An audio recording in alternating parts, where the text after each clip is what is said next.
où il y a 2 économistes qui ne sont absolument pas allés voir ce qui se passait, elles ont juste fait du chiffrage. Et elles ont montré que du jour au lendemain, le simple fait que les 6 plus grands orchestres états-uniens décident de mettre un paravent et qu'on ne voyait plus qui jouer, plus 30% de femmes sont rentrées dans ces orchestres. On est à des niveaux de virtuosité extraordinaires.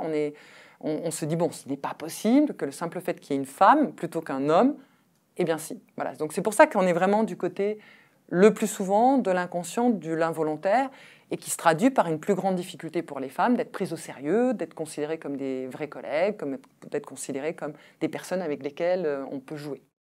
Moi, je les ai vues, les femmes, être écœurées, être sorties, être mises dehors. Et je ne peux pas donner des noms parce que je me suis engagée à la confidentialité pour les protéger, elles et eux, parce que ce n'est pas le but du jeu. Mais tant mieux, parce que beaucoup de gens m'ont dit, mais du fait que tu ne donnes pas de nom, du fait que tu ne nous expliques pas qui, finalement, on voit bien que c'est un mécanisme collectif. Et on a tous et toutes un nom en tête. On a tous et toutes un exemple qui fonctionne. On a aussi des exemples contraires qu'on peut éventuellement utiliser si on ne veut pas savoir. Donc ça, après, c'est chacun et chacune son histoire.